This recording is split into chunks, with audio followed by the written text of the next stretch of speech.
Mike here for Game Everybody. Welcome back again to our first listen series. We're checking out Assault Key. Yes, this is where I take a a quick pick. Oh, jeez. This is where I take a quick peek at an indie game and let you know what I think about it and give it a little browse and stuff. These games are usually going to be 100% accessible, so don't worry about that. And if you think you might like it, you can go swing by my description if you can stand my tons of B-roll and go ahead and check out the game for yourself, rating it highly in the App Store. Leave me a comment in a non-snarky way if you like it, and liking and subscribing is a great way to make sure this content will continue to be supported and that you'll be able to know when any new videos come out on my first listen series. So I did a little bit of play of Assault Key. I think I played it for about a good hour. It feels like a nice choices kind of game, like an Eldrum Red Tide, but maybe not as extensive and polished as an Eldrum Red Tide, where Eldrum Red Tide has the text properly read out to you. And in this game, you're going to have to swipe 2 fingers down. However, this app is accessible. You won't have to worry about too many problems. The voiceover isn't really broken, so you can swipe down and get most information read to you. You can touch navigate if you're visually diverse or if you want to move around through the menus quicker. It seems to have a really good system and set of menus. Everything's accessible, it's clean and nice. Let's go ahead and get right into the gameplay, and let's go. Inventory, button, character, button, settings, button, the dirt road, heading level 3. The first thing Doyle saw was the smoke. All right, we're going to start the rooftops of we're going to start the various adventure. smoldering sources. The dirt road, I'm going to let heading level voiceover 3. read it. The dirt road, heading level 3. The first thing Doyle saw was the smoke. It billowed thick and black above the rooftops of Cardwike. Various smoldering sources out of sight behind the yellow-daubed walls of the closest houses. A nervous pit had formed in his stomach, but he knew he couldn't turn back. One hand absent-mindedly pawed at the empty coin pouch on his belt. It had been 4 days since Doyle left Finga. That was the last populated area before Cardwike, and nearly 2 weeks since he'd spoken to anybody before that. He hadn't sold anything in over a month. The back of his wooden cart was still filled with various designs of Atwater ceramics, each individual piece carefully separated by layers of burlap and hay, all of them jostling in place as they rolled over the uneven dirt road. He eyed one of the empty spaces where a hand-painted jug once sat. Unfortunately, he had broken it during a pitch at the marketplace in Yulin. As they drew closer to the village, Doyle patted his mule, a skinny, gray Molly he called Blondie, despite the ragged, black wisps that made up her mane, and cooed for her to slow. She seemed as anxious as he was at the sight of the village coming into view. Behind it all, looming on a rocky cliff that overlooked the endless sea, was the Salt Key, the home of Sir Edsel Carden. A few stray spires poked out above the high sandstone walls, purple and white Carden family banners hanging from them. A group of vultures circled overhead. Continue. Button. All right. Whoa, Molly. Oh, it's okay, girl. It's okay. Let's go take a look at this. All right. We're going to go ahead and continue. Continue. Button. Continue. Look up the main road. Button. All right. So now we kind of go into the choices. So we immediately get thrust into the adventure, which is really cool. I really appreciate that. And before we get started, a little business, thank you very much to My Noise BBA for the use of the RPG sounds. And also, I want to state that the game is $4. You can pick it up in the App Store, and definitely goes a long way to support indie developers. I totally support them. It's a very inexpensive price for a full game with multiple endings and things. And if you are interested in this game, you can swing by my description and find the link and pick it up in the App Store, rating it highly and letting them know that game sent you there, Mike. All right, so we're going to choose different kind of choices and give it a feel. I'm going to try to voice some of the acting if I can. Blondie whimpered as they rolled into the village square, her head swinging from side to side until she came to a stop. All right. The village square. Let heading level 3. us read the whole page. I'm going to swipe down and read the whole page, and then we can make a choice. The village square. Heading level 3. Blondie whimpered as they rolled into the village square, her head swinging from side to side until she came to a stop. Again Doyle patted her, whispering promises in her ear. We're okay, girl, he said. We're almost there, before tying her in front of a 2-story inn. A sign above the door read the Golden Calf. That was where Mr. Haddon had promised to meet him. As he looked around the square, Doyle was struck by the silence. He didn't hear any of the bustle one would expect from a village in the late afternoon. In fact, he didn't hear anything but the occasional snort and hoof clomp from Blondie, as well as the sound of his own breathing. Hello? Doyle shouted. No response. In the center of the square was a stone well, and all around the perimeter were wattle and dot houses, the empty darkness of the windows staring back at Doyle. Interspersed between them were a handful of storefronts. A sign above one read Henlon's Meats in thick, uneven lettering, while another with a wide open door read Pick and Tack General Store, but even the stores were silent and dark. On the opposite end of the square, the main road sloped uphill toward the Salt Key. Check on Blondie. Button. Look up the main road. Button. Go to the Golden Calf. Button. Go to the well. Button. All right, so we have a lot of choices here, which is really good. Everything's really well spelled out. Grammar's perfect. Seems pretty easy to make your choices. Sounds like it has good voiceover controls. I think the first thing we should do is comfort our mule. Go to the well. Button. Go to the... Look up the main... Check on Blondie. On the opposite end of this... Let's check check on Blondie. Button. Check on Blondie. Hey, girl, Comfort how you Blondie doing? charm 90%. Button. All right, so we have a percentage. So charm 90%. So I'm still not sure if 90% means we have a 90% chance of doing it or 90% chance to fail. Not really sure. I would assume it's our mule. We're probably 90% chance of succeeding. So maybe a 10% chance of failure. So it would be great if they would let us know, does that 90% our success chance? But we're going to double tap that and find out what happens. Turn back. Button. Comfort Blondie. Again, he felt the coin purse on his... Comfort Blondie charm 90%. Button. Turn back. Comfort Let's Blondie charm double 90%. tap that button. Buttons are great. Love that the buttons are in here. Comfort Blondie charm 90%. Continue. Button. All right, well, I think we had a success. I'm going to try to swipe down. Inventory. Button. Inventory. Button. Character. Button. Settings. Button. Success. Heading level 3. Base EXP 3. Risk bonus 1. Total earn 4. Continue. Button. Okay, good. So we get a little bit of a breakdown, which we still don't know what that means yet. So a little tutorial would be great if we understood what these breakdown in numbers were. Kind of reminds me of a little bit of the kind of Beyond the Chiron Gate kind of action but then what Beyond the Chiron Gate did was a little bit better. So Beyond the Chiron Gate kind of explains what the breakdown percentages are a lot better. So in that case, I'd have to say that they could probably explain to us what this risk percentage is, what is the base based on. I'm sure there's much more tutorial information built into the game, but of course, a quick tutorial goes a long way to explaining things. I mean, you could have the character say, I think this means I have a better chance of doing this, or I think this means I have a worse chance of doing that. Other than that, it isn't a big deal. There's lots of menus for us to go through where we can make all kinds of things open. I think once we unlock certain game modes, we can make ourselves succeed or fail at certain checks. So definitely this is going to be a replay high value. So you can play through this game many times to get to many different endings. So it's definitely going to be like an Eldrum Red Tide in that you can play the game multiple times to find all the possible endings. So you might want to do very obscure things, and you might want to just kind of play through it the first time to get a feel for it. And then subsequent times, you might want to do a little bit more adverse and stranger, obscure things in order to unlock other endings and possible choices. And of course, there's always going to be an optimal path. In most of these games, there's an optimal path for success, and there's an optimal path to gain the most experience. But yeah, just have fun, try different things. So we've succeeded in charming our mule. So let's keep going. Continue. Button. Hit that continue. Continue. Turn back. Button. All right, so turn back. What I've discovered is go back. So turn back. It threw me off for a second, but it's not a big deal. Let's just swipe down. Turn back. Button. Oops. With one hand still stroking Blondie's mane, Doyle reached into her saddlebag, feeling around for anything that might put her at ease. Usually, he kept treats for her. Carrots were her favorite, so he stocked up whenever he could find them, but they had been on the road a while, and it had been a long time since he'd had any coin to spare. Finally, Doyle felt something at the bottom of the bag, along with the grit that had collected there, the broken off tip of a carrot. He pulled it out with a grin. Here you go, he said as Blondie chomped it from his hand, her lips flapping. What did I tell you? Everything's fine. Turn back. Button. There you go, girl. Go ahead and have that little carrot. Is that good? Is that good, girl? Good job. All right.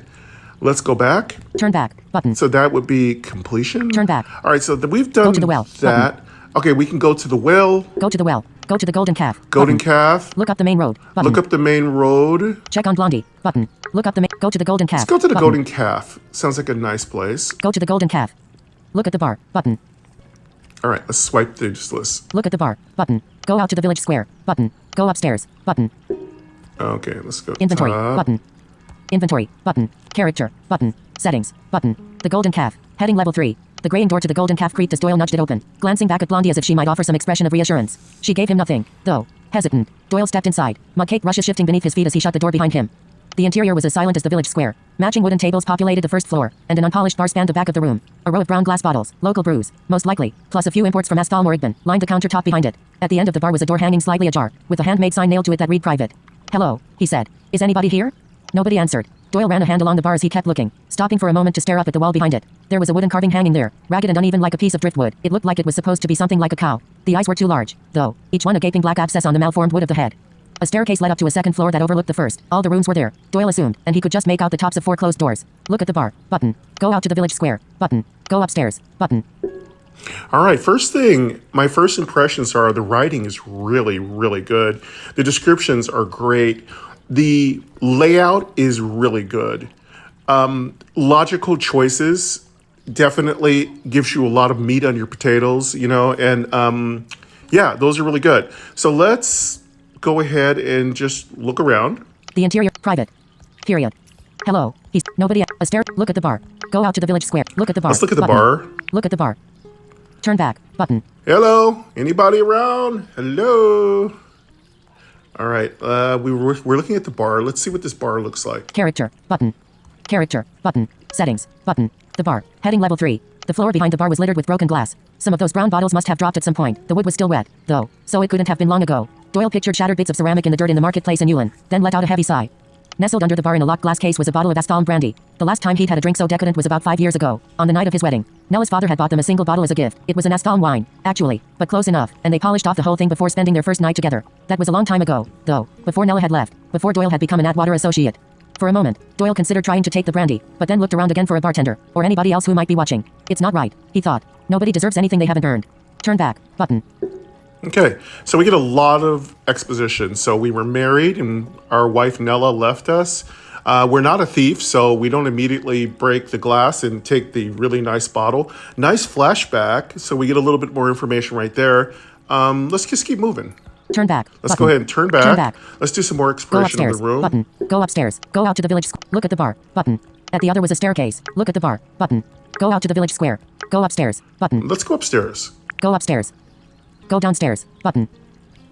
The second floor. Heading level 3. The stairs creaked beneath Doyle's feet as he made his way upstairs. A narrow, open hallway wrapped around the second floor, with 3 closed doors ahead of him and 1 more on the end. Doyle heard nothing from any of them. Is this place open? He called out. I'm looking for Mr. Haddon. There was no response, but Doyle was almost certain he heard a sudden shuffling sound from one of the rooms. Each had a wood-carved number on the door, rough and uneven, like the carving downstairs, labeling them 1 through 4. Nervous, Doyle clenched his fists, just like Mr. Fulton had told him back in Codlin Hill. Clench each fist to tell yourself you're strong, he had said between bites of boiled lamb. Every potential customer can sense your anxiety. Hello, he said again. I heard somebody up here. Is everything okay? Investigate the rooms. Button. Go downstairs. Button. All right, so we have a lot of choices. Mr. Hayden! Yeah, it's Doyle. Hello? I heard somebody. Hello? And of course, we have a nice little flashback where we kind of, I guess, meet the person who opened up our opportunity to be a salesperson. Kind of creepy, and I like the atmospheric of it. Let's go ahead and... Go downstairs. Button. There was no... Clench each fist to tell yourself you're strong. He had said between bites of boil. Every potential customer... Hello. Investigate the room. Go downstairs. Button. Let's investigate the rooms. Button. Investigate the rooms. Continue. Button. And let's go ahead and swipe. Inventory. Button. It would be great if it self-voiced itself after you open up a new screen. If you would set it up, developers, so that Voiceover just start reading all the text. Makes it so much more like conducive and smoother and more immersive. If when I'm listening to Voiceover, it works more like an audiobook and just reads the new information. And of course, you could read the choices or stop at the choices and let me swipe through it. It's up to you. Inventory. Button. Character. Button. Settings. Button. The rooms of the inn. Heading level 3. Doyle stepped up to the first room. Eyes locked on the wood-carved number. He pressed his ear to the wood, then knocked. Then he moved on to the second door and did the same. Then the third. At the fourth door he paused, fists clenching and unclenching, his palms beginning to sweat. An image popped into his mind, the path through the woods on the way to Hemstoke, where he grew up. His father used to take him into the marketplace in Codlin Hill, just half a day's walk down the dirt roads that all the farmers on the outskirts used, to help him sell the barley they grew. Afterwards, the old man would get drunk at a tavern not unlike the Golden Calf, and once his eyes began to droop and his mood began to sour, he'd send Doyle back home by himself with the card. Sometimes, Doyle would see shadows on the old dirt roads, just flickers in the dark ahead of him, and he felt a kind of certainty that he couldn't explain. It was a certainty that told him that there was something out there, and it wasn't just some roaming monster, some horrifying facet of nature. It was there for him, specifically for him of all people, and it was waiting, and he deserved to be found. Some nights, as he rolled that cart back to Hemstoke, he hoped it would find him. That was years ago, though, and Doyle wasn't a child anymore. He clenched one final time, then knocked on the door. Continue. Button. Beautiful writing, nice flashbacks, nice imagery, nice character building, very smooth, grammatically perfect kind of exposition. Do like that. Everything there is in place, so the story is smooth. Definitely a great, like, cup of tea, kind of relaxing kind of gameplay. Let's look at some of the menus. You can actually enter your inventory. Story button. So you've got a story button, which I think does a replay of what you're currently doing. Inventory button. The inventory has a really nice button attached. Just double tap on Inventory. that. So now you have your inventory. Character button. You can take a look at your character. Settings button. Check out the settings options. Inventory. Heading level 3. Weapon. You got your weapon. None button. No weapon. Armor. You got your armor. None button. Tool. Tools. None button. Very Eldrum. Accessory. Got accessories, which is super cool. Love accessories. None button. Items button. And you got items. This is really good. So it's a really fully kind of crafted out RPG. So there's a little bit of everything here. Equip button. Item. Equip You button. can equip things. Consume button. Consume things. Nothing to equip. And then, of Nothing to course, equip. everything's towed to you. So, and this is another one of those things where there's no back button. So you're going to double tap on menu to get this to close. Story but inventory. Character. Inventory button. Inventory. Double tap on the button that you opened it up with. None button. Accessory. Story. Story but inventory button. No, you're going to double tap Story. story. Button. Story. And story will take you out of it. At the fourth door he paused, fists clenching and unclenching. His Okay, palms beginning to so- sweat. An image popped into his mind. The path through the woods on the way Yeah, to... so story's going to jump you out of the inventory information right there. All right, everything's cool. Everything's working. That was years ago. Continue. Button. Let's hit that continue button. Continue. Respond to him. Button. All right, we have a choice. And see, that kind of thing when voiceover reads the bottom spoils the story for me because now I know somebody's going to talk to me. So it would be great if voiceover would read from the top because voiceover will tend to grab a word or two or sentence from the bottom, and we don't want that. So that kind of spoils the story for us voiceover users. The rooms of the inn. Heading Let's level 3. just listen to what happens. The rooms of the inn. Heading level 3. Hello? Doyle said. I heard someone inside. Is Mr. Haddon up here? Nobody answered, but again Doyle heard a shuffling sound and a muffled groan from inside. He glanced back over the balcony, Blondie's black mane just visible through one of the front windows. His heart was pounding, palms sweating. Again he knocked. Do you know where the owner is? He kept knocking. There's nobody in the square, and I'm getting a little worried here. Okay? Please, answer me. A few more seconds passed without response. Then Doyle turned back toward the stairs. He slid a hand along the railing as he tried to calculate how many buildings there might be in Cardwide, how long it might take to just check every side street until he found some sign that mentioned Atwater Ceramics. But before he reached the stairs, he heard a sound from behind the door. Just leave, a man said. His voice was shaky, strained. Get out of here. Respond to him. Button. All right. Just leave. Get out of here while you still can. Mr. Hayden? Is that you? So I love this. It's definitely great suspense. Definitely great story writing. Great narrative. It's really good.